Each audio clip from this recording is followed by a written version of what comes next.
আমাদের এলাকায় একটা কথা বলে যে ফুস মাসে শীত, আসলে কিন্তু এখন ফুস মাসে শীত, প্রচন্ড ঠান্ডা। তো হাওর এলাকায় নতুন করে বলার কিছুই নাই। এখন আবাদের সময়, চাষাবাদের সময়, মানে ধুমছে, মানে চাষাবাদ শুরু হয়ে গেছে গা, ক্ষেত রোয়া শুরু হয়েছে, তারপরে কি আপনার এই যে জ্বালা ভাঙ্গা শুরু হয়েছে। এখন কথা হচ্ছে যে এই যে একটা বিস্তীর্ণ হাওর দেখতে পাচ্ছেন, এই গোটা হাওরের মধ্যে প্রচন্ড শীতের মধ্যে মানুষ কতটাই না কষ্ট করে, এটা বলে শেষ করা যাবে না। বারবার একই কথাই বলি, ওরা অনেক কষ্ট করে। এই যে একদম ভোরে সকালে উঠা অনেকেরই গরু বাছুর আছে, দেখা যাইতেছে যে এই শীতের সকালে উঠা গরু বাছুর নিয়ে যাইতেছে, হাওরে নিয়ে যাইতেছে আর কি ঘাস খাওয়ানোর জন্য। বা অনেকেই যে যে দুপুরের যে খাবার, সকালবেলায় সেই খাবারটুকু সাথে করে নিয়ে যাইতেছে। তারপর হচ্ছে এই যে সকালবেলার যে ঘাস, শীতের সকালে যে ঘাসের ভেজা ঘাসের উপর যে হেঁটে চলা, এটা যে কি পরিমাণ একটা অনুভূতি কাজ করে, মানে এটা বলে শেষ করা যাবে না। অনেক অনেক ভালো লাগে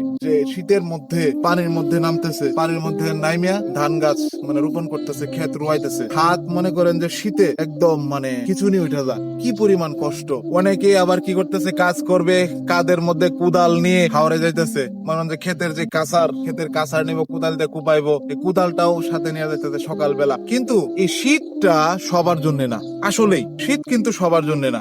মনে করেন এই যে আমি দেখেন এই যে মানে ছোটখাটো একটা মানে বেস্ট পরে আসছে, ঠিক আছে, তারপরে যারা কাজ করে ওদের কিন্তু শীত নাই, কারণ ওরা এই যে শীতের চাদর বলেন বা শীতের কম্বল, শীতের কাপড় সবকিছু পরে খেতে কাজ করে না, সবকিছু ফেলাই দিয়ে কাজ। তবে হ্যাঁ, এই যে কষ্ট করতেছে না, একদিন ঠিকই মুখে হাসি ফুটবে যখন ক্ষেতের মধ্যে ধান হবে, ধান বিক্রি করবে, টাকা হাতে পাবে। এই কষ্টের ফসল একদিন পেয়ে যাবে ইনশাল্লাহ।